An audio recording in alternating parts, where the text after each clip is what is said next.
पावन सोमवार की एक लड़की और उसके भाई की बहुत ही दुख भरी कहानी सुनाने जा रही हूँ। अगर आपको ये कहानी पसंद आए तो कमेंट बॉक्स में ओम नमः शिवाय जरूर लिखिए। साथ ही अगर आपने अभी तक मेरे चैनल को सब्सक्राइब नहीं किया तो सब्सक्राइब कर लीजिए और बेल आइकन पर क्लिक जरूर कीजिए, जिससे हमारे वीडियो के नोटिफिकेशन आपको मिलते रहें। अब सुनिए ये कहानी। किसी गांव में एक ग्वाला अपने बीवी बच्चों के साथ रहता था। उसके एक बेटा और एक बेटी थी। वह ग्वाला था तो उसके पास बहुत गाय और बछड़े थे। वह गायों को चराने जाता था और गायों का दूध दही घी बेचकर ही अपने परिवार का पालन पोषण करता था। जितना भी वह कमाता था उसकी पत्नी उसी में संतुष्ट थी और अपने बच्चों को पाल रही थी। एक दिन उसकी पत्नी बहुत बीमार हो गई और उसकी मृत्यु हो गई। अब ग्वाले के ऊपर ही अपने दोनों बच्चों की जिम्मेदारी आ गई। कहते हैं कि अगर पिता मर जाए तो माँ अपने बच्चों को सही तरीके से पाल लेती है, लेकिन एक पिता ऐसा नहीं कर पाता। उस ग्वाले को भी बहुत परेशानी हो रही थी। वह गाय चराने जाता तो अपने बच्चों के लिए भोजन तैयार नहीं कर पाता। बच्चे अभी छोटे थे। बेटी 10-12 साल की थी और बेटा 8-9 साल का। कुछ समय ऐसे ही बीत गया। फिर ग्वाले ने बच्चों के पालन पोषण के लिए दूसरी शादी कर ली। ग्वाले की दूसरी पत्नी घर आ गई। वह ग्वाले के बच्चों को बिल्कुल भी पसंद नहीं करती थी और ग्वाला भी अपनी दूसरी पत्नी के साथ खुश रहने लगा। अब ग्वाला अपनी दूसरी पत्नी की ही सारी बात मानता था। धीरे धीरे समय बीतता है और बच्चे और बड़े हो जाते हैं। लड़का 12 साल का हो जाता है। उसकी दूसरी माँ लड़के को बिल्कुल भी पसंद नहीं करती थी। एक बार वह अपने पति से कहती है कि आप क्यों गाय बछड़ों को चराने जाते हो? अब यह लड़का बड़ा हो गया है, अब से गाय बछड़े चराने यह लड़का जाएगा। फिर बेचारा लड़का रोज सुबह जंगल में गाय बछड़े चराने जाता और शाम को वापस आता। इधर लड़की भी बड़ी हो गई थी। वह घर का सारा काम करती और खाना बनाती और अपने भाई को अपने हाथों से खाना खिलाती। वह लड़की भगवान शिव की परम भक्त थी। वह भगवान शिव का रोज पूजा पाठ करती थी। वो दोनों भाई बहन एक दूसरे को बहुत प्यार करते थे और दोनों आपस में बातें करते कि पता नहीं हमारे पिताजी को क्या हो गया है। वो हम पर बिल्कुल भी ध्यान नहीं देते। जब से हमारी माँ की मृत्यु हुई है, हमारे कितने कष्ट भरे दिन आ गए हैं। तब बहन अपने भाई को समझाती है कि तुम बिल्कुल भी चिंता मत करो, तुम्हारी बड़ी बहन है ना। यह कहकर वह अपने भाई को ढांढस बंधाती है। फिर भाई कहता है, दीदी मुझे माँ की बहुत याद आती है। अगर आज हमारी माँ होती तो हमें कितने प्यार से खाना खिलाती। दोनों भाई बहन अपनी माँ को याद करके रोने लगे। ऐसे ही दिन बीत रहे थे। एक दिन लड़का गाय चराने जंगल गया। जंगल में लड़के को एक शेर मिल गया तो लड़का दौड़कर एक पेड़ पर चढ़ गया और शेर से कहा, शेर भाई तुम मुझे क्यों खाना चाहते हो? तब शेर ने कहा, भाई मैं बहुत भूखा हूँ। अगर तुम चाहते हो कि मैं तुम्हें न खाऊं तो तुम मुझे एक गाय या बछड़ा दे दो, जिसे खाकर मैं अपनी भूख मिटा सकूं। लड़के ने कहा, भाई मैं अपनी बहन का इकलौता सहारा हूँ। मेरी बहन तो रो रो कर मर जाएगी। मेरे पिता और सौतेली माँ हैं जो हम दोनों पर बहुत अत्याचार करते हैं। मैं अपनी बहन की उम्मीद नहीं टूटने दे सकता। अगर फिर भी तुम्हें मुझे खाना है या गाय और बछड़ा खाना है तो मैं नहीं कह सकता, क्योंकि इसके लिए मुझे अपने माता पिता से पूछना होगा। तब शेर ने कहा, ठीक है, कल तुम अपने माता पिता से पूछकर आना। फिर लड़का शाम को अपने घर गया और अपने पिता से कहा, पिताजी आज मुझे जंगल में शेर मिला। अभी पूरी बात हुई भी नहीं थी कि उसके पिता ने उसके 2 चांटे लगा दिए। फिर वो रोने लगा। रोते रोते उसने कहा, पिताजी मैं आपसे कुछ कहना चाहता हूँ, आप मेरी बात तो सुन लीजिए।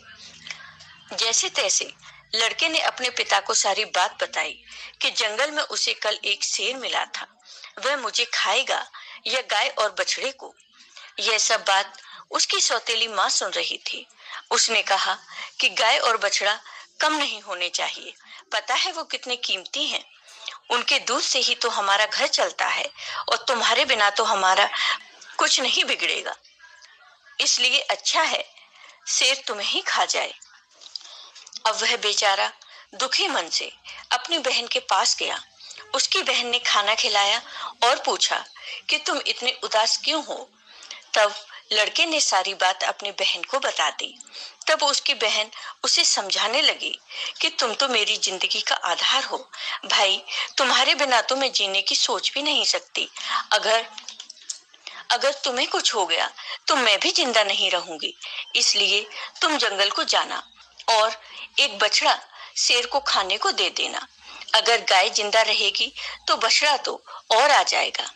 और उसके पिता ने भी यही कहा था कि शेर तुझे खा जाएगा तो पुत्र तो और भी हो जाएगा।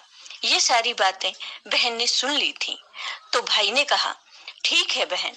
दूसरे दिन वह फिर जंगल में गया तो शेर उसका इंतजार करता मिला। शेर ने कहा, कहो तुम अपने माता पिता से आज्ञा लेकर आए हो या मैं तुम्हें खाऊं। तब लड़के ने सारी बात शेर को बताई और कहा, मेरी बहन ने कहा है कि तुम एक बछड़े को खा लो। फिर शेर बछड़े को लेकर अपनी गुफा की तरफ चला गया और लड़का खुशी खुशी अपनी गाय चराने लगा और शाम को अपने घर आ गया। तो उसके माता पिता गाय बछड़ों की गिनती करने लगे तो एक बछड़ा कम था। वो समझ गए कि वह बछड़ा लड़का शेर को दे आया है। इस बात पर वो दोनों बहुत गुस्सा हो गए और उसे मारने लगे। उसके पिता ने उसे डंडे से इतना मारा कि वह बेहोश होकर गिर पड़ा। उसकी बहन यह सब देख रही थी और उसको बहुत बुरा लग रहा था, लेकिन वो कर भी क्या सकती थी। जब उसके माता पिता चले गए तब बहन अपने भाई को उठाकर कमरे में ले गई और उस पर पानी के छींटे मारे। जब वह होश में आ गया तो उसे पानी पिलाया, खाना खिलाया और दोनों भाई बहन बहुत देर तक रोते रहे। फिर बहन ने कहा, भाई अब तुम्हारा यहाँ रहना खतरे से खाली नहीं है। मेरे पास माँ की ये निशानी, ये अंगूठी है। तुम ये अंगूठी पहन लो और ये घर छोड़कर चले जाओ। अगर तुम जीवित रहोगे तो मुझे आस रहेगी और हम कभी न कभी जरूर मिल जाएंगे। भाई की समझ में बहन की सारी बात आ रही थी, लेकिन उसने कहा, बहन तुम ठीक कह रही हो, लेकिन मैं तुम्हें यहाँ अकेले छोड़कर कैसे चला जाऊं। माँ तुम पर भी तो अत्याचार करती है, सब काम करवाती है, मारती पीटती है। तब बहन ने कहा, भाई अगर तुम ठीक रहोगे तो मैं सब सहन कर लूंगी, लेकिन तुम यहाँ से चले जाओ। भाई अपनी बहन की बात मान लेता है और एक धागा उठाता है और अपनी बहन की कलाई में बांध देता है। ये मेरी निशानी है, जब भी हम मिलेंगे तो ये देखकर एक दूसरे को पहचान लेंगे। तुम ये धागा टूटने मत देना। बहन ने कहा, ठीक है। जब दोनों भाई बहन बातें कर रहे थे तो उनकी सौतेली माँ सब बातें सुन रही थी। तब वह मन में सोचने लगी, अच्छा ये बात है, अब मैं इन्हें मजा चखाती हूँ।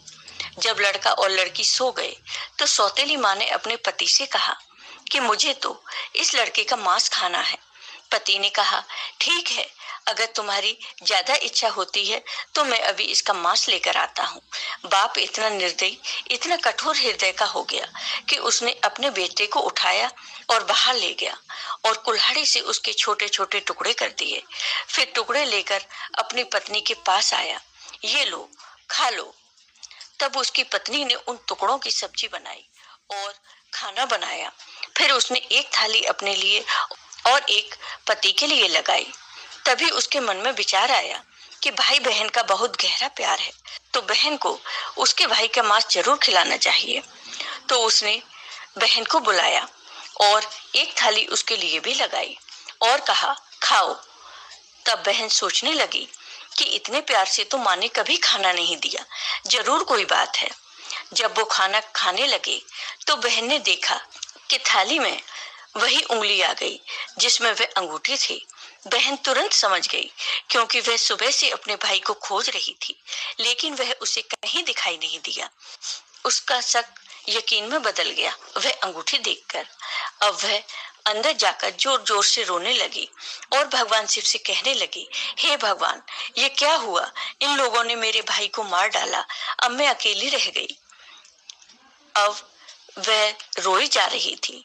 तभी उसे बड़े बूढ़ों की बात याद आई कि किसी इंसान की मुक्ति तब तक नहीं होती जब तक कि उसकी अस्थियां नदी में विसर्जित नहीं होती।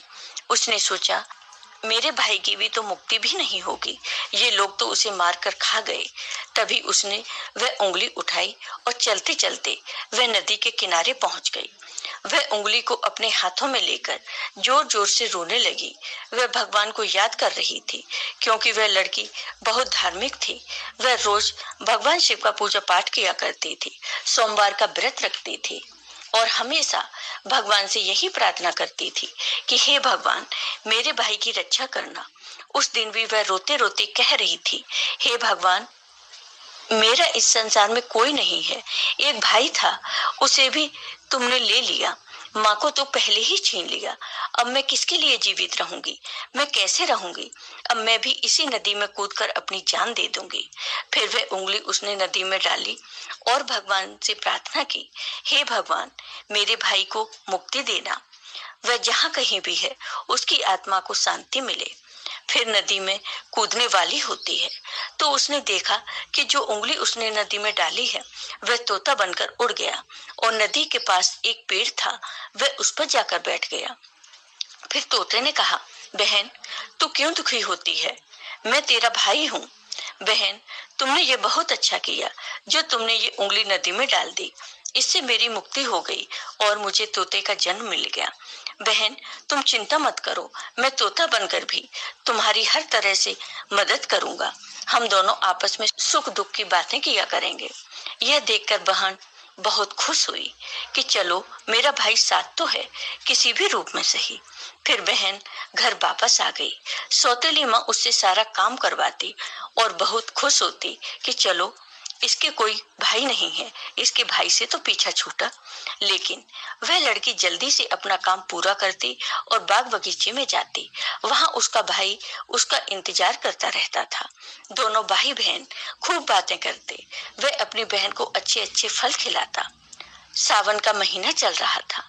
लड़की सावन महीने में पूजा पाठ करती, सावन सोमवार का व्रत रखती और पूजा पाठ करने के बहाने ही वह बगीचे में जाती थी। भाई ने बहन से कहा, बहन, तुम चिंता मत करना। यदि माँ पिताजी तुम्हें यहाँ न आने दें तो मैं घर के बाहर किसी डाल पर तुम्हें बैठा दिखाई दूंगा। बहन बहुत खुश थी। वह मन से बहुत खुश रहने लगी। रक्षाबंधन का त्योहार आने वाला था तो भाई ने सोचा, मुझे अपनी बहन के लिए कुछ करना चाहिए। यह वहाँ निर्दयी लोगों के साथ रहती है। जो उन्होंने मेरे साथ किया, कहीं मेरी बहन के साथ न कर दें। मुझे उनसे बदला लेना होगा। फिर उसने भगवान से प्रार्थना की कि हे भगवान, मेरी बहन की रक्षा करना। तभी वह एक लोहार के पास पहुंचा। लोहार से तोते ने कहा, पिता ने मारा, माँ ने मरवाया,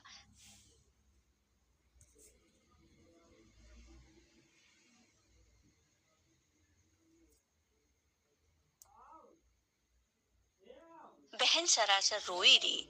मैं हरियल तोता बन उड़ आया। फिर वह लोहार कहने लगा, तुम क्या कह रहे हो? मेरी तो कुछ भी समझ में नहीं आया।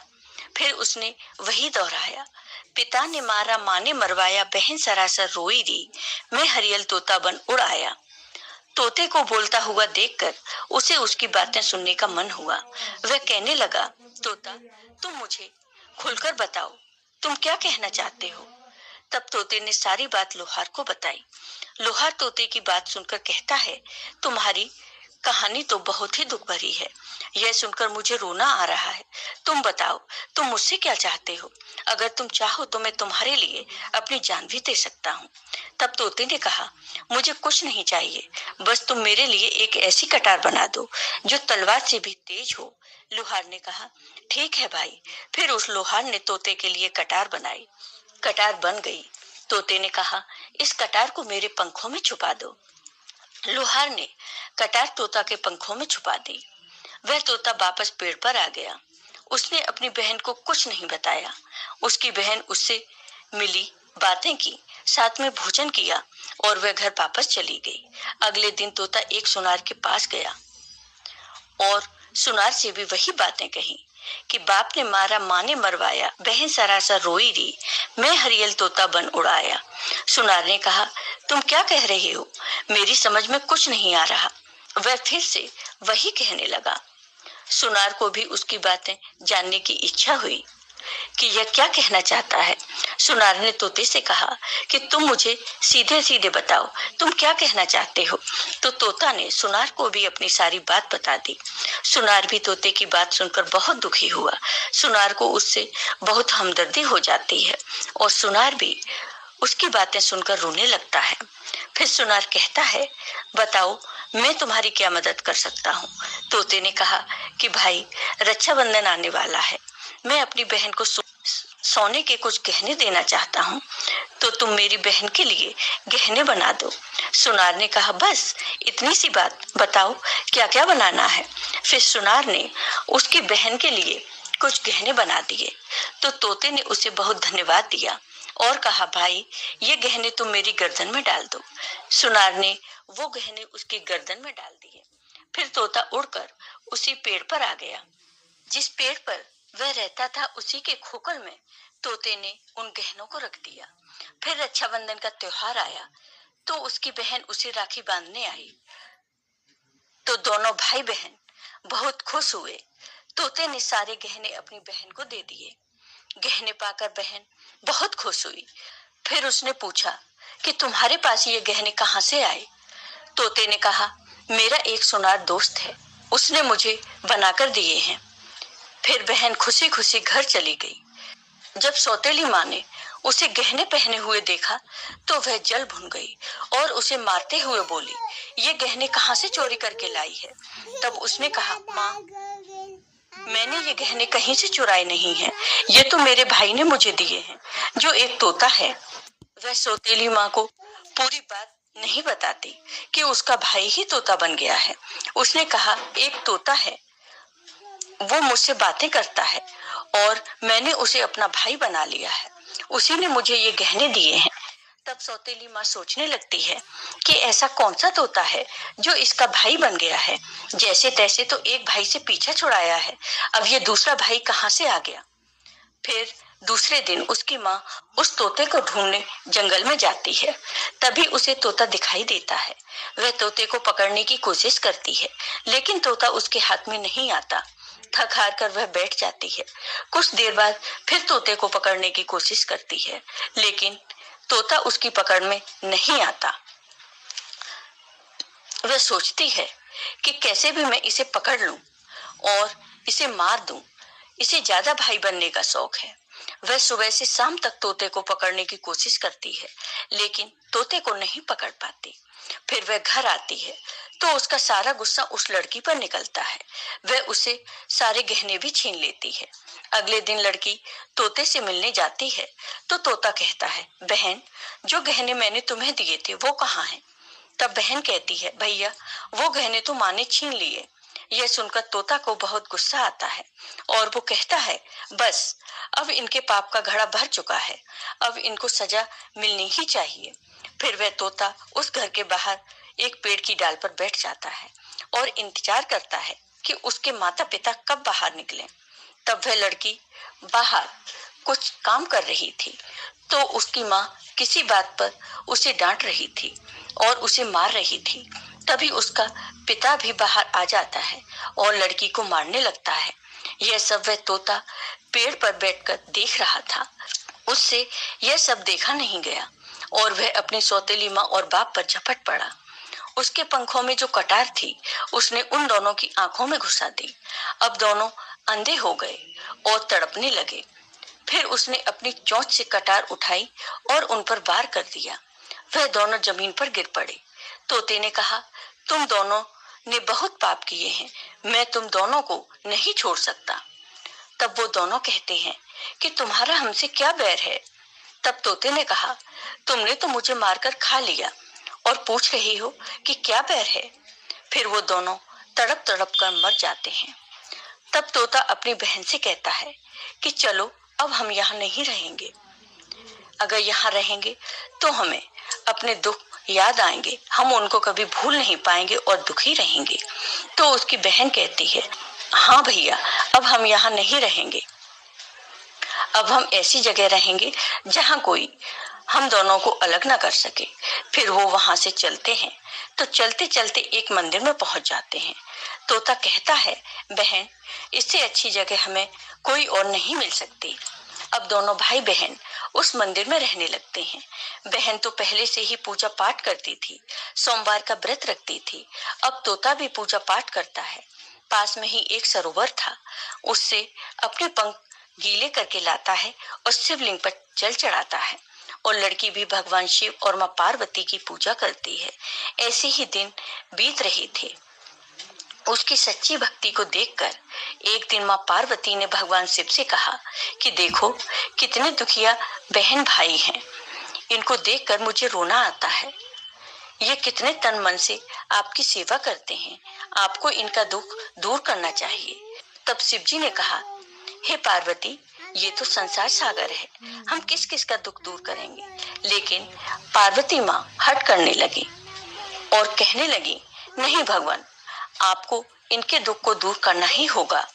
तो भगवान शिव पार्वती माँ के हट के आगे मान जाते हैं। जब वो दोनों भाई बहन पूजा कर रहे थे तो भगवान शिव और माँ पार्वती प्रकट होते हैं और उनसे मनचाहा वरदान मांगने को कहते हैं। तो लड़की ने कहा, हे भगवान, मुझे कुछ नहीं चाहिए। मैं तो बस इतना चाहती हूँ कि मेरा भाई पहले वाले रूप में आ जाए और हम भाई बहन को कोई अलग ना कर सके। उसकी यह बात सुनकर भगवान शिव और माँ पार्वती बहुत खुश होते हैं और उन्हें वरदान देते हैं कि उसका भाई पहले जैसा हो जाए। फिर भगवान शिव और माँ पार्वती की कृपा से वह लड़का पहले जैसा हो गया और अब भाई बहन बहुत खुश हो गए और भाई बहन खुश होकर भगवान शिव की पूजा करने लगे और बड़े प्यार से रहने लगे।